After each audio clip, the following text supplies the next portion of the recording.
and welcome to the Health Funders Association podcast, Building the Health System We Deserve. I'm Dinesh Naidu, CEO of the Health Funders Association. Today, I am joined by Dr Boshoff Steenekamp. It is a real privilege to have you with us. You have spent many years working at the intersection of healthcare practice, policy, and system design. You began your career in clinical medicine and later trained in epidemiology, giving you a strong grounding in both patient and population health.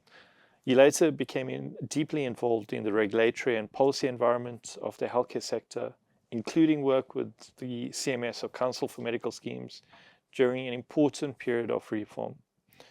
You have worked in the private sector in strategic roles with Momentum, one of the country's largest medical scheme administrators. So you bring a rare combination of perspectives to this combination: clinical experience, public health thinking, regulatory insight, and operational understanding of how the healthcare system actually works. So Boshoff, we are delighted to have you with us today. Thank you very much, Dinesh. The privilege is mine. It's a great privilege. Thank you for chatting. Right. Thanks. So, Boshoff, let's get to know you a bit before we dive into the policy discussion. Tell us a little bit about your journey. Where did you grow up? What drew you to medicine, right, of all the careers? And how did your career evolve from medicine into health policy and system reform? Yeah. My dad was an engineer, and my mother was a social worker. And I come from a family of engineers and scientists, and so I always thought I was going to be an engineer. But I think somewhere my mother's influence pushed me into something that marries social responsibility and was the technical elements of medicine. Yeah. And that's just how it happened. I never really planned it. I just got after school and there was these options and I just chose medicine. Yeah. Oh wow! Yeah. And where did you study? I studied at undergraduate at Pretoria, then I did postgraduates at Bloemfontein, Wits, and UCT. So I've been across the country.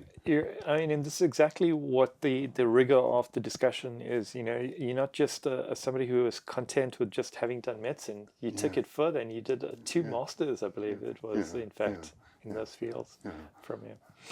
So, I mean, as you were growing up, I mean, or progressing through your career, I mean, did you have a mentor or somebody who influenced you during that early period of your career?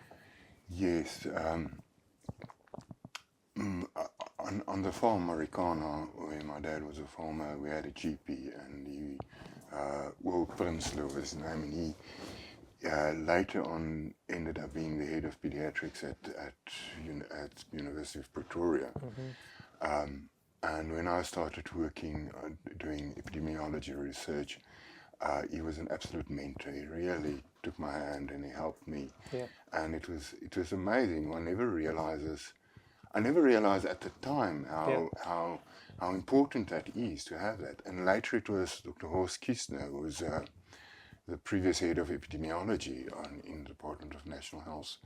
And I just love that clean thinking that those people led you into, because when you try to challenge something that's too big, you don't know where to start. And somehow you need the guidance to take you into that. And that's I'm forever thankful to them for that. I must say, many people that I meet, successful people, they always said, they always look back and it's always a few people that really mentored them through the tough times and through the thinking and expanded the thinking. And I think that's exactly what you're echoing here, right? Yeah. We always need that balance and so on.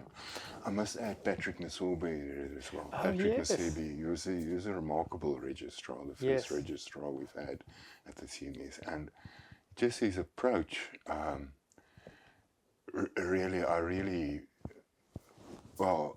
revered him, and it really helped me a lot to learn from him in setting up the ref. Yes, I mean, I must say, Patrick, I've engaged with him a few times, and he's an exceptional individual from there. So I think you worked both in clinical medicine and in health policy. How did your clinical experience shape the way you think about health systems today? Vaccination, I think there were a number of things. When I was doing my house job, I was also studying art at UNISA, and we had a prescribed book which was Zen and the Art of Motorcycle Maintenance, which deals about an inquiry into values and systems. How do systems work, and how does society operate, and what are the systemic impact of things, and what influences decisions, how the system determines day-to-day living. And then I was struck by the poverty of the people. I was working in a government hospital, and I was struck by the societal impact on disease. And I remember I did a drawing of someone who obviously probably had tuberculosis. He was emaciated, and he was drunk and assaulted. And those are societal problems that actually manifest in healthcare. And then later on, I worked a short stint in Chilidzini Hospital in Venda, and down on the Eastern Cape in former Transkei, where the poverty was so overwhelming, where children came there malnourished, and the initiatives those people did to for instance, in the Eastern Cape Hospital, they built this small hut for mothers of malnourished children to come and live, and then take care of the chickens and do the farming and do the vegetable growing, so they could have means to feed the malnourished children. But all of this just came together for me when I realized you can never do enough at that level. You actually need to have systemic change, and some systemic changes in financing and creating the resources that a clinician needs in a hospital, in a rural place, on a daily basis. And that's how I ended up in healthcare financing, because to me, that was a way of creating resources and making resources available that could be used at that point where the care is needed. I mean, you can actually see and hear it, right? I mean, it's a personal story that kind of left you and left a mark in your psyche that actually takes you forward, and a purpose for it. In fact, sadly, we actually haven't overcome the malnutrition issues. It's still a problem in our country, and it's something that we need to tackle at some point in time. So, I mean, you've had a career in healthcare for maybe over 40 years now in this healthcare, and you've witnessed some of the major milestones in South Africa's healthcare reform. So from the period of, call it the pre-1999 Medical Schemes Act, to the introduction of the Act, the Competition Commission's ruling on the tariff setting, Polokwane Conference, LIMS, Health Market Inquiry, and so on and so on. I mean, and we'll delve in a bit of these details, but looking back, are there any particular moments or milestones that stand out for you? That's it. Sure, I think setting up the REF and running the shadow period, that was so rewarding. It was so absolutely rewarding, because it actually was able to address some of the inadequacies that our system has. And if you could get that right, the next step then is, as the Taylor Committee has suggested, to get a central equity fund that could then first address these inequities which we have in the different parts of the health system, and to create a single health system out of these different parts that addresses the needs of the high income and lower income people in a manner that is sustainable and consistently improving on itself. Because health systems are never complete. Health systems develop, regulatory change comes, new initiatives comes, and behavior changes in response. And then the health system regulator needs to be extremely responsive to these changes, because once the poor behavior becomes too entrenched, it becomes very hard or impossible to rectify. And that's why it requires a responsive regulatory environment. So I'm going to come back to you. I know you mentioned the word REF, right? And many of our viewers may not necessarily know what REF stands for. But, it is one of the, I suppose, the missing links of the Medical Schemes Act. So I'm going to tackle that in a moment. So you were working in the sector during the introduction of the Medical Schemes Act in 19. I'm not sure what role you were, but you can tell us then. And then that fundamentally changed how private healthcare funding works in South Africa. So before the Act, before 1998, medical schemes operated very much like insurance contracts. For-profit, risk rating, exclusion of higher members, diseases, etc. And when the Medical Schemes Act came into force, I think firstly, which role were you in? And from your perspective, how did the Medical Schemes Act change the system? And what was the goal of the policymakers? What were they trying to achieve? Donation, I think I was a young medical officer at the time before the Act came into place in 1985 to 1985. And at the hospital we worked at, it was common practice, because in those days there were very few private hospitals. So medical scheme patients were treated in government hospitals. And the private specialists worked in those private hospitals and those public hospitals. Then you'd get a call from a gynecologist saying, please come and assist me with a cesarean section. And the patient's on a medical scheme, and you go and you assist. And then you get paid for that extra, and then 3 or 4 days or later, the patient's funds have run out. And then the patient gets transferred to become a state patient,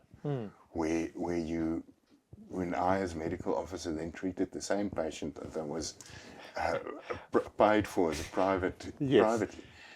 And that explains to a large extent what the challenges were in those days. We had many of these so-called 80-20 schemes where the cost of the operation was covered in 80% and 20% had to be borne by the patient. And that's why, and it becomes an unusable benefit to that individual because it doesn't have the 20%. So they were dumped on the state. So you had a situation where people were dumped on the state. There was a challenge about providing less and less benefits so that you could attract young and healthy to those schemes. So that has changed with the PMBs, and the PMBs has made it possible to offer that comprehensive benefit to people of all ages and making it possible. The risk now is that the risk is differentiated between different schemes, and that needs to be addressed through a risk adjustment system or the risk equalization fund. So what is the risk equalization fund? The risk equalization fund is basically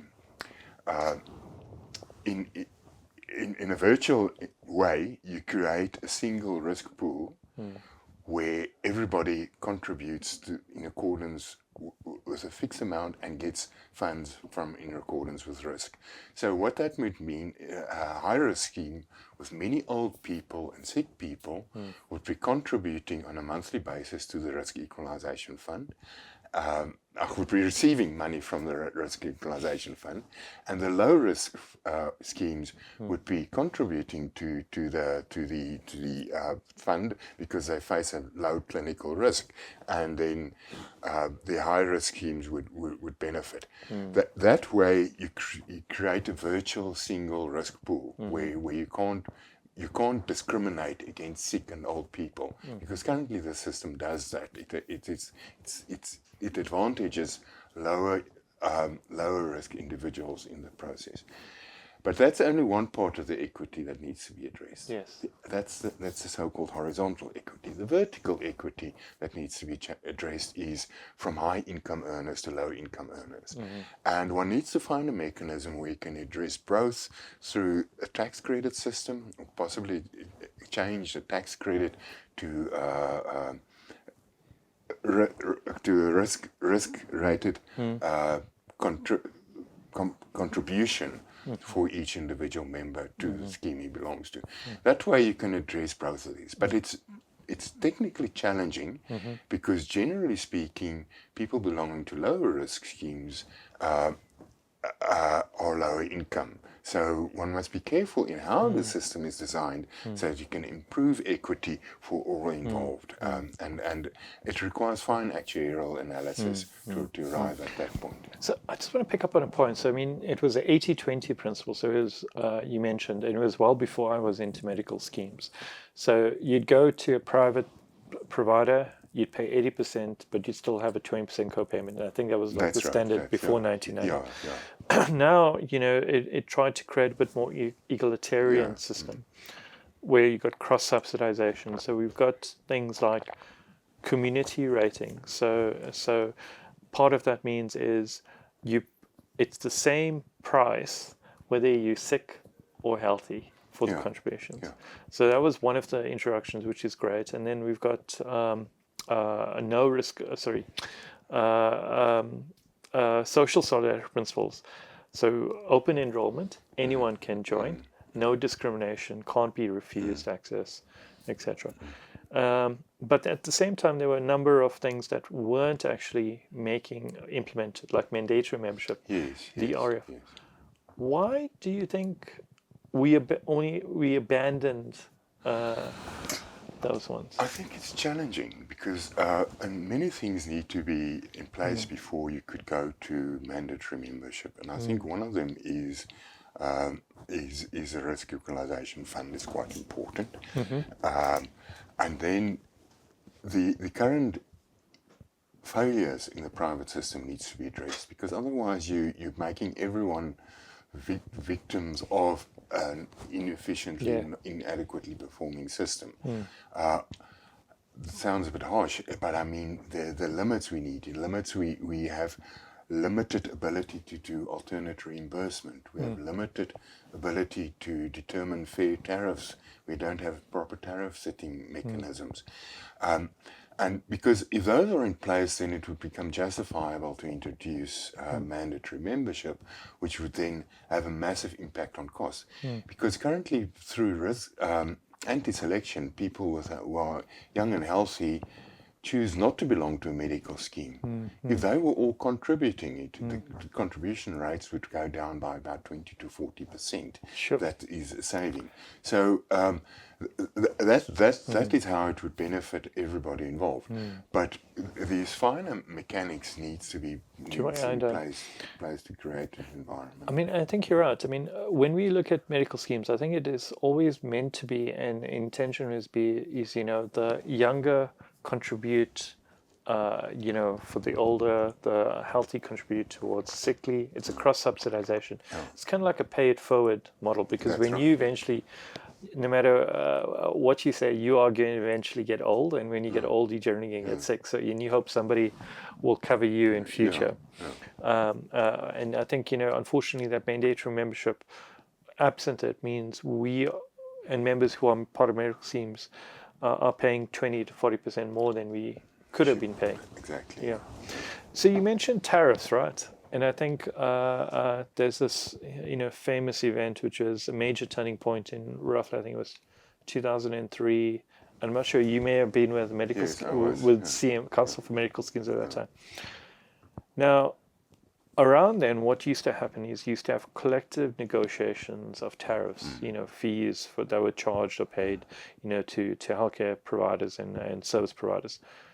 But the Competition Commission came in and ruled that collective tariff setting could be interpreted as collusion, and then banned it. Yes. What impact did that ruling have on how prices are set today? Look, I think legally that ruling was absolutely correct, because what happened in reality is that Yes. you had these negotiations where providers and funders negotiated, and that then led to some providers colluding to a certain price and then actually go and charge that tariff in despite of it not being approved by BHF and not being given up. And that is where this whole notion of 300% rates and things actually started during that time.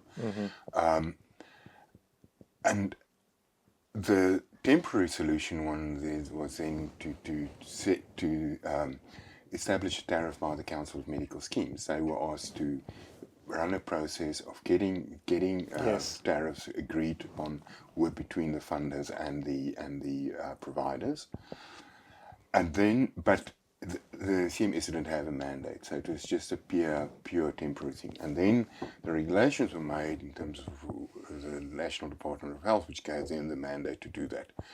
But there was a lot of resistance because against that, because the methods used to do the pricing were inadequate. The regulations themselves were legally not sound, and it was taken to court, and then the court set aside those new tariff regulations mechanisms. But the market inquiry came with a set of proposals to establish a central negotiating body. Obviously, there needs to be very strict rules to that. For instance, if you participate, you have to participate all the way. You can't go and collude with other people and then go and withdraw. And yet, so it needs to be a well-trusted and a very sound process that needs to be developed, and it needs to be based on true data, and people must understand the data that's being used to do those calculations, and it must be fairly, must be fair. I'm glad you've moved into kind of talking. I mean, healthcare costs have continued to rise, and they'll continue to rise every year. While CPI and maybe salaries increase at, for argument's sake, at CPI level, healthcare costs and contributions that you pay towards medical schemes are generally at CPI plus, 3 to 5% around it. And because they continue to rise, the Competition Commission's Health Market Inquiry examined the structure of the private healthcare system. And this was, if I remember, it's 2013, it started the investigation, and they concluded it in 2018. And they proposed a number of reforms, right? So, but before we get to those reforms, let's unpack what are the main drivers of healthcare costs in South Africa, in private healthcare, of course. Okay, I want to start with internationally. Internationally, at the country level, you find that healthcare costs behaves like a luxury good. In other words, the larger a country's income is, GDP is, the larger the proportion of care of money it spends on healthcare. Like the highest income countries spend 10, 20, even 20% of their GDP. Of GDP on healthcare, while a middle income country like South Africa spends about 5 to 8%, 5% public, another 5 or 4 or 5 private. Yeah. So there is this internal drive as you get more resources to spend more on healthcare, because there is forever an excessive demand. There's always more need that a country can afford. So that tendency, I think, holds true across the world. But what we have unique in South Africa, which is driving to the medical scheme costs, I think, are a number of things. I think the high level of anti-selection, which unfortunately seems to be increasing, actually adds an extra cost. That anti-selection leads to aging in the medical schemes. A medical scheme is much older than...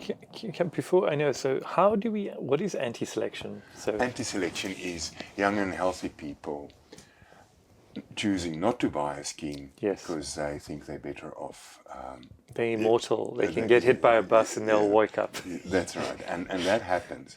And with the increasing costs of medical schemes, there are more and more people likely to do that. And then the sheer affordability. We have, it is the full medical scheme package, the full PMB package, is totally out of reach for the majority of working South Africans, because there needs to be a mechanism developed whereby those who can contribute to their own healthcare costs must do so.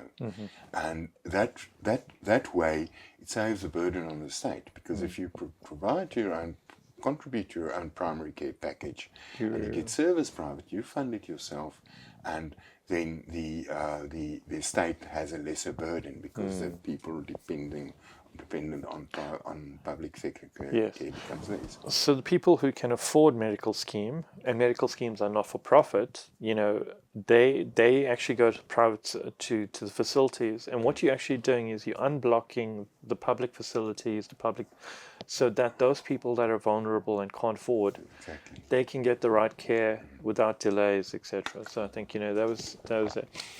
Now, if we look at, for example, there were several reforms, that the health market inquiry, proposed, including, supply side regulator, better outcomes measurement, move towards value-based care, which, and there were none. But from your perspective, which of those reforms, that the HMI do you believe would make the biggest difference if implemented?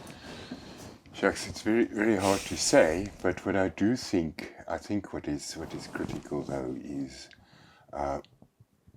one needs discussion with government on actually deciding how to do it and how to implement it, because there's also challenges with implementing these.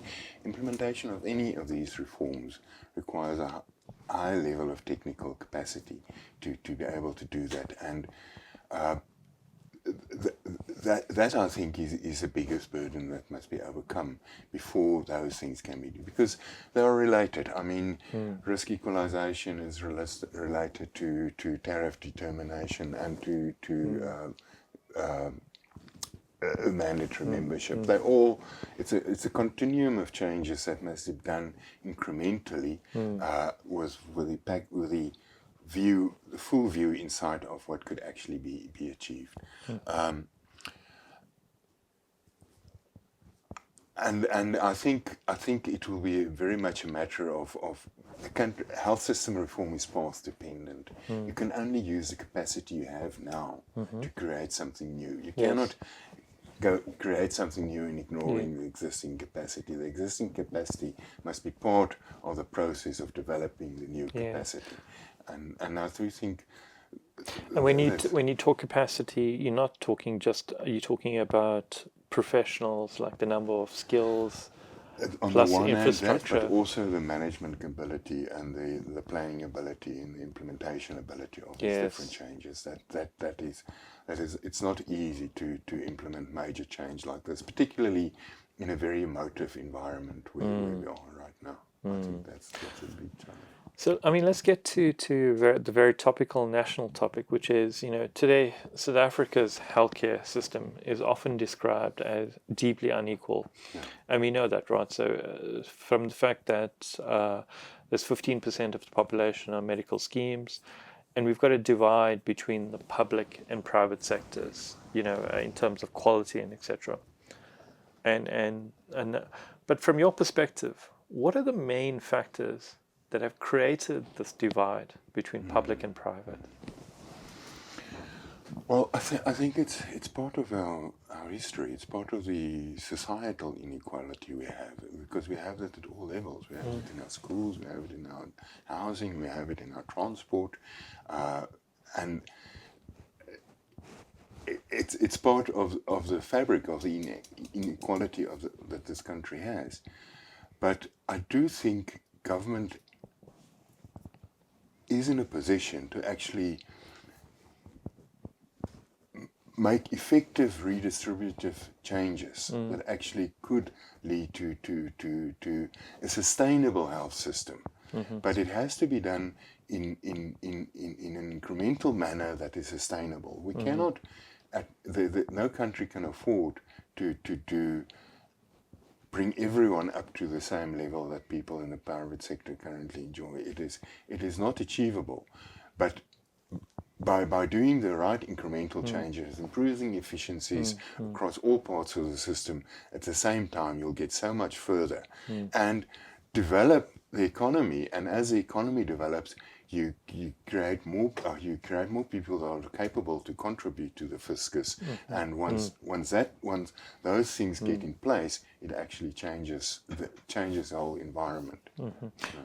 So, we quite often, the goal of healthcare reform is often framed around universal health coverage, Yes. right? It's the buzzword. We hear that phrase frequently, but it can mean different things to different people.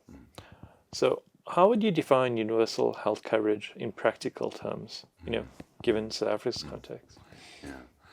Basically, it is that people must have access to healthcare regardless of their level of income, and I think that's an important thing. And it must be good quality care, and it must be appropriate to what is affordable, to what a country can do.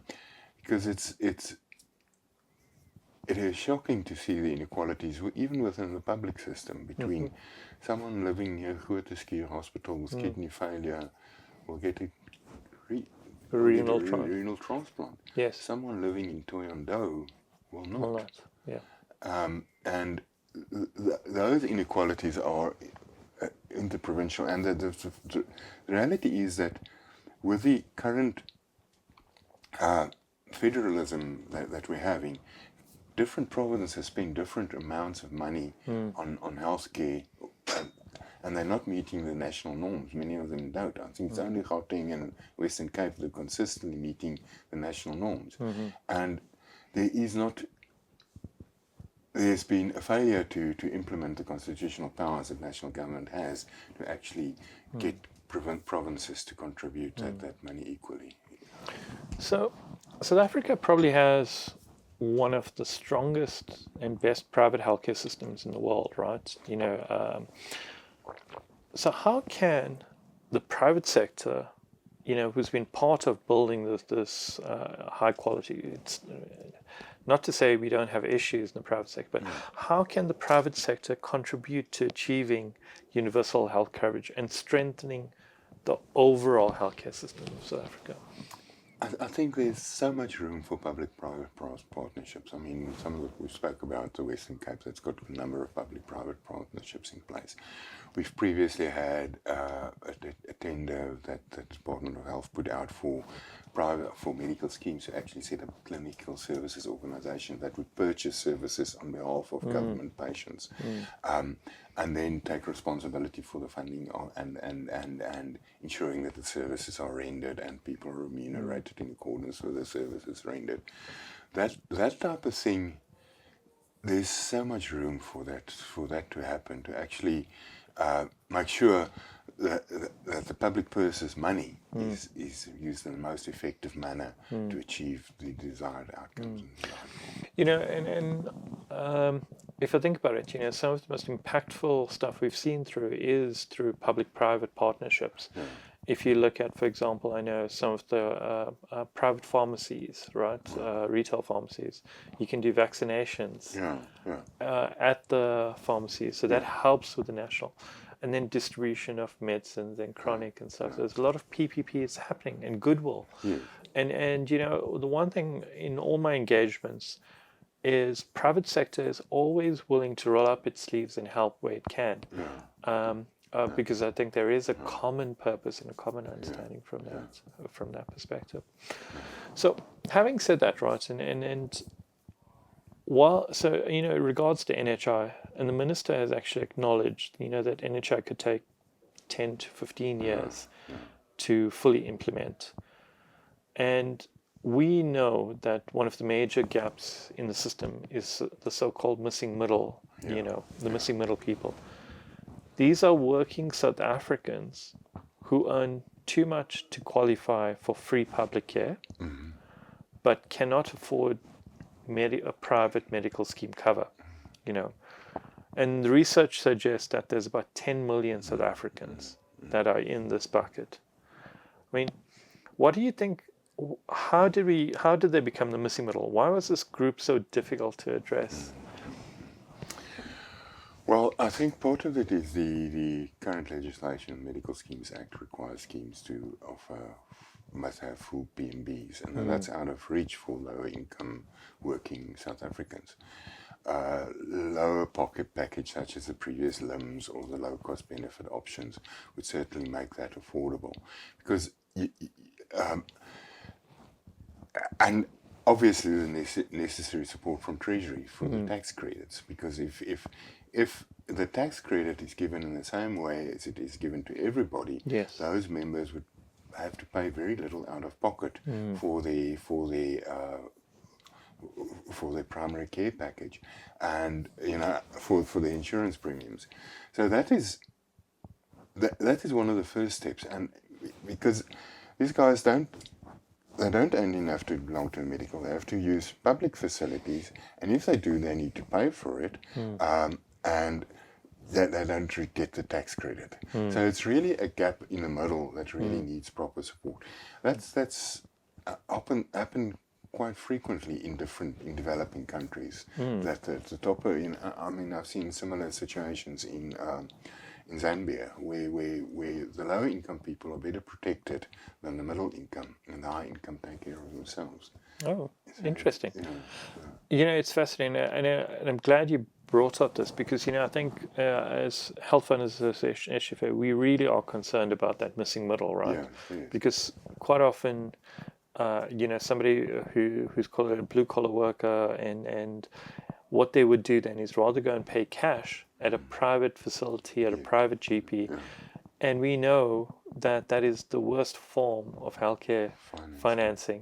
Because it really, you take time off from your day, you lose income potentially, etc. So, and it's one of the things we want to focus, particularly with medical schemes, that medical schemes can benefit, is we could bring out a package, a primary healthcare package for those at 400 Rand a month for that 10 million, who could get access to private healthcare, GPs, essential medicine list, etc. So we believe we can't wait for NHI for 10 to 15 years. We need to act now for that solution. And the reality is, even if things went smoothly, which is likely to happen, it's going to take more than 10 to 15 years. It's probably 30 years for NHI to be implemented. Yes. It's massive reforms that are on the table, and it's not easy to do them. If I recall, I think countries like Japan has taken 30 years plus, to achieve it. Yeah, it's difficult to measure it because the countries are so different. They start at different starting points and they end at different end points, so you can't really look at it. But the nature of the reforms are such that it will take 30 years at least. And I think that's the overarching point. Whatever path we take, and whichever path it is not something that's going to be done now. It's going to take decades to get to. So we need solutions that could be implemented now. Otherwise, we end up becoming a society that really has health issues and health problems in the country from that. So, Boshoff, before we close up, let's do a quick rapid fire round. And it's just the first thought that comes to mind, right? Yeah. One reform that South Africa should implement immediately. Well, I think the missing middle, the LCBOs, is probably the single one that could make the biggest difference fastest. One thing the health sector worries about too much. I think NHI, because NHI is the way things have developed over the past year or so since the act has been signed has shown that it's not going to be, it's not an imminent threat. One thing we do not worry about enough. I think inequality. I think inequality is something that we leave behind, and I must just say it can be corrected. I just want to tell you this little anecdote. My grandfather was very poor. He had 2 months of schooling, and when he was 50, he squatted in the Kalahari on a piece of land, and my mother went to university with 2 dresses in a paper packet and the dress on her body that was her earthly belongings. And along with the development of that part of the privileged part, the white people, had developments which are hard to fathom today. I mean, it's just 2 generations from abject poverty to where we are today. And that type of change is which will require at a very concerted effort to actually change this inequality that we have. And it is possible. But we must not despair, and we must really take those necessary steps to achieve that. Cool. I totally understand it. Okay. The most underrated part of the healthcare system? I think we underrate and undervalue our healthcare providers, because they work often, particularly in the public sector, under extreme stress and extreme conditions with inadequate support, and they really have to work very, very hard, and it is very, very draining on the system to not support and give credit where it's due. And there is no healthcare system without doctors, nurses, etc. The biggest misconception about medical schemes? I think few people realize it's a not-for-profit entity, and I think few people often think that schemes have these restrictive benefits because they want to make more money. It's not. That is only because what is available, and medical schemes are very careful in designing their benefits and designing the costs of these benefits to make sure that they remain sustainable. So the dislike of medical schemes because they're not paying important claims is often related to the realities of there's a limited amount of money available to pay for these. The one thing that would most improve the patient experience in South Africa? Oh, sure. Now you get me. I don't think. I think a better understanding of the medical scheme does go a long way to do that, but I don't know if that's the only or the best one. Yeah. Okay, so I think we always want to know a little bit about oneself, and you have some fascinating interests outside of healthcare policy. You're a passionate nature photographer, and you've taken some amazing photographs of birds and wildlife in action. And what drew you to wildlife photography? I think it's my exposure as a child to the farm and the Kalahari and the farm that has been very important for me, and I like it. It